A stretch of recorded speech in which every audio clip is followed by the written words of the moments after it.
So hey guys, welcome back to another video and I hope कि तुम लोग काफी ज्यादा अच्छे और मजे में होंगे। और वीडियो को शुरू करने से पहले मैं बता दूं कि अगर तुमने इससे पहले के एपिसोड्स अब तक नहीं देखे हैं तो आई बटन में उसका लिंक आ रहा होगा, तो जाओ और जाके सबसे पहले इन्हें देख लो। अगर देख लिया है तो बिना किसी देर के लेट्स डिग इन। तो हमारी इस पार्ट की स्टार्टिंग होती है और हमें दिखाया जाता है जहाँ पर xiao yi और वूजी उस ट्रेजर हॉल में पहुँच जाते हैं जहाँ पर पहले से ही वो बंदा मौजूद होता है, जिससे कि लू शाई ने कहा था कि जब तक मैं वापस ना आ जाऊँ तुम यहाँ से हिलना मत। और वूजी और xiao yi को यहाँ पर देखकर वो बंदा बहुत ही ज्यादा चौंक जाता है, जिसे देखकर हम देखते हैं कि वूजी उससे कहती है कि आखिर तुम कौन हो और तुम्हारी हिम्मत कैसी हुई यहाँ पर आने की। हम देखते हैं कि दो लड़की को अपने सामने देखकर ये बंदा सोचने लगता है कि ये तो मेरे लिए बहुत ही आसान काम है और वो मुस्कुराने लगता है। ये देखकर वूजी उससे आगे कहती है कि अब अगर तुमने यहाँ पर आने की गलती कर ही दी है तो चिंता मत करो, तुम यहाँ से जिंदा वापस तो नहीं जाने वाले। ये कहते साथ ही वो अपने वेपन को बाहर निकाल लेती है। हम देखते हैं जिसके बाद वो उस पर अटैक करने के लिए आगे बढ़ जाती है। इसी दौरान xiao yi आगे कहने लगती है कि इन सब की जिम्मेदार बस तुम हो, तुम्हारी वजह से ही आज मैं यहाँ पर अपने सीनियर ब्रदर जी यान के लिए कोई भी गिफ्ट नहीं ले पाई। जिसके बाद वो भी अपना वेपन निकाल कर उस पर अटैक करने के लिए आगे बढ़ जाती है। हम देखते हैं कि वूजी लगातार अपने वेपन से उस बंदे पर एक के बाद एक अटैक करती रहती है और अब मैदान में xiao yi भी एंटर हो जाती है। वो सीधा हवा में जंप करते हुए अपने स्वॉर्ड से उस पर अटैक करती है, जिससे वो आदमी पे दोनों हाथों से रोक लेता है और फिर वो उसे घुमाते हुए दूर फेंक देता है। हम देखते हैं कि जैसे ही xiao yi लैंड करती है वो अपने ब्लेड को घुमाते हुए 18 डिवाइन फॉर्म्स को यूज करना स्टार्ट कर देती है। जिसके बाद हम देखते हैं कि उसके स्वॉर्ड्स चारों तरफ घूमने लगते हैं और फिर वो अपना स्वीपिंग स्टॉर्म स्लैश अटैक उस बंदे पर कर देती है, जो दिखने में बहुत ही ज्यादा कमाल का लगता है। और उसके अटैक को देखकर वो बंदा समझ जाता है कि उसके लिए मामला अब गड़बड़ाने वाला है और फिर वो उन अटैक से डॉज करते हुए पीछे हट जाता है और आगे कहने लगता है कि मैंने सोचा था कि ये लोग मेरे लिए बहुत ही आसान काम होंगे, पर ये तो तियानमोन पवेलियन और लिंगशियाओ सेक्ट से बिलोंग करते हैं। इसी दौरान हम देखते हैं कि अब वूजी और xiao yi दोनों ही मिलकर उस पर अटैक करने के लिए आगे बढ़ते हैं, जिससे देखकर वो बंदा सोचने लगता है कि अब मुझे अपना वेपन निकालना ही होगा। और ये कहते साथ ही वो अपने वेपन को बाहर निकाल लेता है और जैसे ही xiao yi का अटैक उसे लगने ही वाला होता है वो डॉज करते हुए अपनी तलवार को उसके आगे रख देता है, जिससे हम देखते हैं कि उसका अटैक रिफ्लेक्ट होकर सीधा वूजी को लगने वाला होता है, पर वूजी उसे अपने स्वॉर्ड से रिफ्लेक्ट कर देती है। जिसके बाद हम देखते हैं कि xiao yi लगातार इस पर एक के बाद एक अटैक करती है और जो कि एक से बढ़कर एक होते हैं। हम देखते हैं कि वो बंदा बिना रुके उन सभी से डॉज करने में लग जाता है और फिर वो तेजी से xiao yi को मारने के लिए उसकी तरफ दौड़ता है। यहाँ xiao yi ये देखकर अपने अटैक की स्पीड को बढ़ा देती है और लगातार उस पर बहुत से स्वॉर्ड से अटैक करती रहती है। पर हम देखते हैं कि वो बंदा इतना ज्यादा स्मार्ट होता है कि जब xiao yi उस पर अटैक कर रही होती है तो वो उसे रिफ्लेक्ट करने के लिए हवा में जंप करके उसे चकमा देते हुए सीधा उसके सामने आकर उसे एक जोरदार थप्पड़ लगाता है, जिससे हम देखते हैं कि xiao yi दूर जाकर गिरने लगती है, पर वूजी आकर उसे थाम लेती है। जिसके बाद हम देखते हैं कि वो आदमी दौड़ते हुए एंट्रेंस की तरफ जाकर खड़ा हो जाता है कि तभी उसे ऐसा फील होता है कि अभी तक उसके मास्टर की कोई भी हलचल उसे महसूस नहीं हो रही। और ये मन में कहने के साथ ही हम देखते हैं कि वो उस गेट की तरफ देखने लगता है जहाँ से हमें किसी को बाहर आता हुआ दिखाया जाता है। देखकर वो बंदा अपने मन में सोचने लगता है कि कहीं ऐसा तो नहीं कि वो फिर से मुझे टेस्ट कर रही हो। अगर ऐसा है तो लगता है कि मुझे इन दोनों औरत को जान से मारना ही होगा ताकि मैं अपनी लॉयल्टी को प्रूव कर सकूं। ये कहते साथ ही वो गेट को पूरी तरीके से बंद कर देता है और फिर वो गेट को बंद करते हुए कहता है कि ठीक है मास्टर, अब मैं आपको दिखाता हूँ कि मैं कितना ज्यादा लॉयल और रूथलेस हूँ। हम देखते हैं कि उसे गेट को बंद करता हुआ देखकर वो दोनों बहुत ही ज्यादा डर जाती हैं। जिसके बाद वूजी अपने एक ट्रेजर बॉल को निकालकर उसे डिस्ट्रॉय करते हुए कहती है कि तुमने हमारे इस ट्रेजर पवेलियन हॉल की शाम को पूरी तरीके से बर्बाद कर दिया और तुम्हें इसकी कीमत तो चुकानी होगी, चाहे इसके लिए मुझे तुम्हारी जान ही क्यों ना लेनी पड़े। हम देखते हैं कि जो ट्रेजर बॉल उसने क्रश किया था अभी अभी वो असल में एक सिग्नल बॉल होता है जो कि सीधा आसमान में जाकर वहाँ पर एक बड़ा सा धमाका कर देती है। ये देखने के बाद हम देखते हैं कि वो बंदा अपनी स्वॉर्ड को निकालकर उसे अनलीश करने लगता है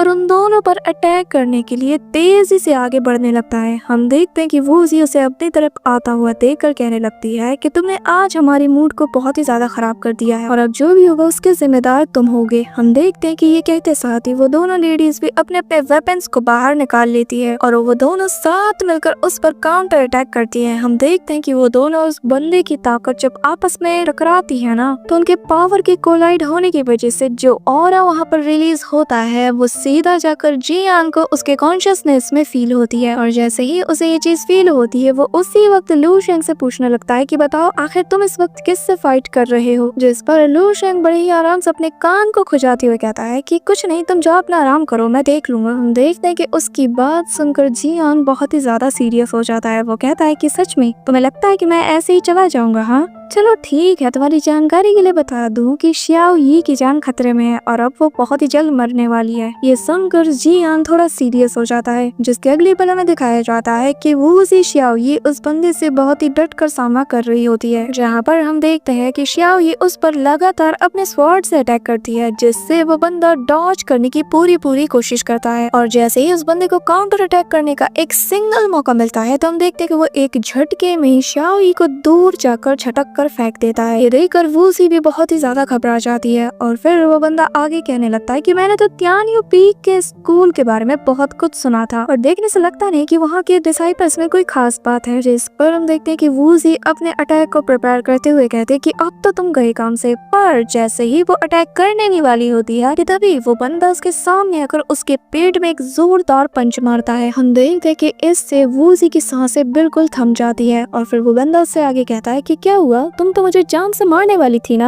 हाँ तो चलो मारो। और इसके अगली पल वो उसे घुमा कर जमीन पर पटक देता है और कहता है कि तुम्हारे जैसे लोग बस चिल्लाने में ही माहिर होते हैं। ये कहते साथ ही वो एक जोरदार से लात मारते हुए दूर फेंक देता है और फिर वो उन दोनों की तरफ देखते हुए अपने मन में कहता है कि मास्टर ये मेरी लॉयल्टी का एक सबूत होगा। और फिर हम देखते हैं कि वो अपने पावर को यूज करके उन दोनों के गले को पकड़ लेता है और फिर वो उनके गले को पकड़कर मसलते हुए कहता है कि मैं उम्मीद करता हूँ कि अपने नए जिंदगी में तुम एक ऑर्डिनरी लाइफ जीने की कोशिश करोगी। ये नजारा देखकर हम देखते हैं कि शू लेंग जियान से कहता है कि जियान सुनो, वो तुम्हारी जो छोटी सिस्टर है ना, जो 24 घंटे बस जियान करती रहती है, उसकी जान ना फिर से खतरे में है। हम देखते हैं ये सुनने के बाद ही जियान अपनी पावर को अनलीश करता है और सीधा उसके सामने आकर खड़ा हो जाता है, जिससे चारों तरफ धूल ही भर जाती है और उस बंदे को लगता है कि शायद उसका मास्टर यानी कि लू शेंग बाहर आया होगा। पर जैसे ही वो जियान को देखने लगता है वो कहने लगता है कि आखिर तुम कौन हो। पर इससे पहले वो अपनी बात पूरी कर पाता, हम देखते हैं कि जियान अपने एक सील को फॉर्म करके उस पर एक जोरदार अटैक करता है और उस अटैक की वजह से हम देखते हैं कि वूजी और शियाओ ये दोनों आजाद हो जाती हैं और वो बंदा दूर जाकर जमीन पर गिर जाता है। इसके बाद हम देखते हैं कि जियान अपने चेहरे से उस एक घोस्ट मास्टर का मास्क उतार देता है। ये देखकर वो बंदा कहता है कि तुम तो जियान हो, और जिस वजह से उसे ऐसा लगता है कि हमेशा से घोस्ट मास्टर है कि उस मास्क के पीछे जियान ही मौजूद था, क्योंकि इसने उस मास्क के पीछे लू शेंग का फेस कभी नहीं देखा था और इसी वजह से उसे अब ये लगता है कि असल में धोखा तो उसके साथ हुआ है। और फिर वो उससे कहने लगता है कि अच्छा तो वो तुम हो जो मुझे यहाँ पर ले आया और मुझे इस पवेलियन पर अटैक करने पर मजबूर किया। यकीन नहीं होता कि तियानियो पीक में भी कुछ ऐसे लोग मौजूद है जो पीठ पीछे काला बाजारी करते हैं। तुम तो बस एक धोखेबाज और एक मक्कार इंसान हो। हम देखते हैं कि इससे पहले वो कुछ और कह पाता, जियान अपने एक फिंगर को ऊपर करते हुए उससे एक जोरदार रे निकालकर उसकी जान ले लेता है, जिसके साथ हम देखते हैं कि लू शेंग मन ही मन कह रहा होता है कि मेरा ऐसा कोई इरादा नहीं था कि मैं तुम्हें जान से मार दूं, पर ये लड़की हमारे रास्ते में आ गई। अगर ये ना आती तो आज तुम नहीं मर, और इसीलिए मेरे पास और कोई चारा नहीं बचा था और इसीलिए मुझे खुद को बचाने के लिए कोई और चारा नहीं था सिवाय इसके कि मैं जियान को यूज करूं। पर खैर जो हुआ अच्छा हुआ। जिसके बाद हम देखते हैं कि जियान उन दोनों लड़कियों की तरफ आगे बढ़ता है और फिर अपनी कल्टीवेशन एनर्जी से उन दोनों को मोश में लाने की कोशिश करता है। इसी दौरान हम देखते हैं कि उस हॉल में बाकी के लोग भी आ जाते हैं और जैसे ही वो लोग गेट खोल कर देखते हैं कि एक बंदा उन दोनों औरतों के बीच बैठा हुआ है, कहने लगता है कि असल में जियान एक इंट्रूडर है, क्योंकि इन लोगों ने उसका चेहरा नहीं देखा होता है। ये कहते साथ ही हम देखते हैं कि वो बंदा उस पर अटैक करने के लिए आगे बढ़ता है। जिसके बाद हम देखते हैं कि जैसे ही वो जियान पर अटैक करता ही है, एक अचानक से पावरफुल फोर्स उसे पीछे ढकेल देती है, जिसके बाद हमें बताया जाता है कि असल में इस बंदे का नाम होता है यूलोंग, जो कि ट्विन मून वैली का एल्डर होता है। और जैसे ही उसे पता चलता है कि असल में ये ब्रदर जियान है, तो वो उससे प्यार से ग्रीट करते हुए कहता है कि मुझे माफ कीजिए कि मैंने आपको गलत समझा और मैं अपनी गलती पर बहुत ही ज्यादा शर्मिंदा हूँ। जिसके बाद हम देखते हैं कि उसकी नजर उसी घोस्ट मास्टर पर जाती है और वो कहने लगता है कि जोजिन, और फिर वो उसके मास्क को उठाकर कहने लगता है कि इस पर तो एक सील लगी है, तो इससे ये साबित होता है कि ये घोस्ट मास्टर का लीडर था। जैसा कि हम जानते हैं कि असल में वो मास्क जियान ने ही उतार के फेंका होता है, पर वो कुछ नहीं कहता और फिर वो मन में सोचता है कि घोस्ट मास्टर का लीडर लू शेंग, आखिर तुम मेरे पीठ पीछे यहाँ पर क्या कर रहे थे। इसी दौरान हम देखते हैं कि उन दोनों लेडीज को होश आने लगता है, जहाँ पर हम देखते हैं कि श्याओ कहती है कि सीनियर ब्रदर प्लीज मेरी जान बचा लीजिए। इसी के साथ हमें कुछ देर बाद का सीन दिखाया जाता है, जहाँ पर उन लोगों को कोई कहता है कि तुम्हारी बॉडी में जो बचा कुचा पॉइजन था मैंने उसे बाहर निकाल दिया है और अब आने वाले दिनों में इसका जो इफेक्ट है वो भी तुम्हारी बॉडी से निकल जाएगा। इसी दौरान हम देखते हैं कि श्याओ यी की आँख खुल जाती है और वो जैसे ही अपने सामने सीनियर ब्रदर जियान को देखती है तो उसकी खुशी का ठिकाना नहीं रहता और फिर वो दौड़ते हुए जाकर उसका हाथ पकड़ते हुए कहती है कि ब्रदर जियान, मुझे यकीन था कि वो आप ही हैं जो हमेशा मेरी जान बचाते हैं और मुझे खुशी है कि मेरे पास कोई आप जैसा है जो हमेशा मेरी प्रोटेक्शन करता रहेगा। इसी दौरान हम देखने की बूसी को भी होश आ जाता है और वो सीनियर ब्रदर को देखकर बहुत ही ज्यादा खुश हो जाती है और फिर वो भी उसका शुक्रिया अदा करने में लग जाती है, जिस पर श्याओ कहती है कि इसमें शुक्रिया अदा की कैसी बात, इनका तो काम ही है हमारी प्रोटेक्शन करना। जिसके बाद वूसी बताती है कि मुझे पता है कि आप अपनी एनर्जी से हमें हील करने में लगे हुए थे और मुझे पता है कि आपको इस वक्त रेस्ट की बहुत ही ज्यादा जरूरत है। ये सुनकर श्याओ कहती है कि अच्छा ऐसा क्या ब्रदर जियान, क्या आप ठीक हैं? मुझे आपकी फिक्र हो रही है और वो बदमाश उसने आपको चोट नहीं पहुंचाई है ना? ये कहते साथ ही हम देखते हैं कि वो उसे एग्जामिन करने में लग जाती है, जिस पर जियान उसे बताता है कि मैं बिल्कुल ठीक हूँ, तुम्हें चिंता करने की कोई जरूरत नहीं। इसी दौरान वहाँ पर एक लड़की बताती है कि सीनियर ब्रदर हमें यहाँ पर थंडर तिलिस्मान का ट्रेस मिला है, साथ ही यहाँ पर मौजूद वो हिडन डोर भी अब ओपन हो चुका है और जिससे ये पता चलता है कि वो ट्रेजर जिसे हमने अब तक छुपा कर रखा था वो अब यहाँ से जा चुका है। जिसके बाद दूसरी लड़की कहती है कि इस बंदे ने साउथर्न प्लेस में आग लगा दी थी जिससे कि वहाँ पर चारों तरफ अफरा तफरी मच जाए। ये सारी बातें सुनने के बाद वो वैली लॉर्ड जियान का शुक्रिया अदा करते हुए कहता है कि तुम्हारा बहुत बहुत शुक्रिया कि तुम यहाँ पर सही वक्त पर आ गए और आकर ये सब कुछ संभाल लिया। पर मुझे एक सवाल अंदर ही अंदर खाए जा रहा है, वो ये कि आखिर तुम्हें इस जगह के बारे में कैसे पता चला और तुम अचानक से बिल्कुल सही टाइम पर यहाँ पर कैसे आ गए? देखो मेरा मतलब ये नहीं कि मैं तुम पर शक कर रहा हूँ, बस ये सवाल जो मेरे अंदर चल रहा है ना, मुझे इसका जवाब नहीं मिल रहा। और ये कहते साथ ही वो उसे वो मास्क दिखाने लगता है। ये सुनकर श्याओ ये बहुत ही ज्यादा गुस्सा हो जाती है और कहती है कि आखिर तुम्हारे कहने का मतलब क्या है? सीनियर ब्रदर को मेरी हमेशा फिक्र लगी रहती है, वो हमेशा मेरी जान बचाते हैं, तो क्या वो मेरे लिए यहाँ पर नहीं आ सकते कि देखें कि मैं ठीक हूँ या नहीं? जिस पर वूसी आगे आते हुए कहती है कि एल्डर यू, आप मेरा यकीन कीजिए, क्योंकि जब हम दोनों यहाँ पर आए तो यहाँ पर बस ये बंदा मौजूद था और इसने हम दोनों को जान से मारने की कोशिश भी की और इसमें कोई शक नहीं कि अगर आज यहाँ पर ब्रदर जियान आकर हमारी जान नहीं बचाते तो हम दोनों यहाँ पर इस वक्त खड़े ना होते। ये सुनकर हम देखते हैं कि इन दोनों के सामने वो एल्डर मान जाता है और वो कन्विंस हो जाता है कि ये बस एक इत्तेफाकी होगा और जिसके बाद वो उसे ग्रीट करते हुए कहता है कि आपका बहुत बहुत शुक्रिया और मैंने जो भी कहा इस वक्त प्लीज इसे गलत वे में मत लीजिए। मैं तो बस यहाँ पे बहुत ही ज्यादा क्यूरियस हो रहा था और मुझे कोई जवाब नहीं मिल रहा था, इसीलिए मैंने वो सवाल किया। आप हमारे सेक्ट के सबसे जीनियस डिसाइपल हैं और मुझे यहाँ पर पूरा पूरा यकीन है। वो तो बस ये कि मैं जानना चाहता हूँ कि एग्जैक्टली आखिर यहाँ पर हमारे आने से पहले क्या क्या हुआ, इसीलिए मैंने आपसे वो सवाल किया। हम देखते हैं कि जियान जब ये सब कुछ सुनता है तो उसे लू शेंग पर बहुत ही तगड़ा वाला शक होने लगता है। वो मन ही मन सोच रहा होता है कि आखिर मेरे पीठ पीछे ये करता क्या है और क्यों हमेशा जब भी मैं बाहर आता हूँ तो मैं ऐसे सवालों वाले सिचुएशन में फंस जाता हूँ। पर फिलहाल के लिए हम देखते हैं कि ब्रदर जियान इस पर कुछ नहीं कहता और वो मन ही मन सोचता है कि इसको तो मैं बाद में देखूंगा, पहले मुझे ये सिचुएशन को हैंडल करना होगा। जिसके बाद वो एल्डर लू से कहता है कि असल में मैं यहाँ पर अपनी जूनियर सिस्टर को देखने के लिए आया था, क्योंकि मुझे ऐसा फील हुआ कि शायद वो किसी खतरे में है और जब मैं यहाँ पर आया तो मैंने देखा कि ये इन दोनों को ऑलमोस्ट जान से मारने वाला था, इसीलिए मैंने इसे जान से मार दिया। ये सुनकर हम देखते हैं कि श्याओ यी की खुशी का ठिकाना नहीं था, वो तो मन ही मन बहुत ही जोरों से स्माइल करने लगती है। जिसके बाद हम देखते हैं कि उस लॉर्ड को अपने किए पर बहुत ही ज्यादा पछतावा होता है और वो कहता है कि माफ करना कि मैंने आप पर शक किया और मुझे पूरा यकीन है कि हमारे सेक्ट का जीनियस कभी भी ऐसा कोई काम नहीं करेगा जिससे कि हमारे सेट और क्लैन को बहुत ही ज्यादा नुकसान हो। और आपने इस बंदे के साथ जो भी किया बिल्कुल सही किया, क्योंकि इस जैसे इंसान पर रहम करना सरासर गलत होगा, क्योंकि इसने काम ही ऐसा किया है। जिस पर हम देखते हैं कि जियान उसे कहने लगता है कि कोई बात नहीं और ये कहते साथ ही वो वहाँ से श्याओ ली के साथ जाने लगता है कि तभी वो लॉर्ड उसे रोकते हुए कहता है कि प्लीज जरा रुकिए, असल में हमारा ये पवेलियन इस हाल ही में हुए अटैक की वजह से बहुत ही ज्यादा अफरा तफरी वाले सिचुएशन में फंस गया है और इसीलिए मैं आपसे रिक्वेस्ट करना चाहता हूँ कि प्लीज हमारी इस इन्वेस्टिगेशन में हमारी ज्यादा से ज्यादा हेल्प करिए, क्योंकि इस वक्त किसी को भी जितना भरोसा आप पर है उतना किसी पर नहीं और इसलिए मैं चाहता हूँ कि आज से आप हम सभी को लीड करें। इसी दौरान हम देखते हैं कि वहाँ पर एक बंदा आते हुए उस लॉर्ड से कहने लगता है कि क्या तुम्हें ये लगता है कि हम सब इतने ज्यादा कमजोर है कि हम किसी को भी लीड को फॉलो कर ले। हम देखते हैं कि शाओई उसे देखकर बहुत ही ज्यादा डर जाती है और वो बंदा आगे आते हुए कहता है कि हम इस मामले को खुद ही संभाल लेंगे, हमें किसी और की मदद की कोई जरूरत नहीं। और फिर वो शाओई से कहने लगता है कि चलो अब हमारे साथ घर वापस चलो। ये कहते साथ ही शाओई ब्रदर जियान के पीछे से छिपते हुए वापस उस आदमी के सामने आ जाती है और फिर वो उस आदमी के साथ चली जाती है। वहीं दूसरी तरफ हमें लूशेंग को दिखाया जाता है, जहाँ पर लूशेंग कहता है कि क्या कोइंसिडेंस है जियोशांग कि तुमने ऐसे सिचुएशन में अपनी ओपिनियंस जाहिर की। So that's it for today guys. I hope कि तुम सबको आज की ये वीडियो काफी ज्यादा पसंद आई होगी। अगर हाँ तो वीडियो को लाइक करना, चैनल पे नए हो तो सब्सक्राइब करना। तो मिलते हैं नेक्स्ट वीडियो में, तब तक के लिए बाय।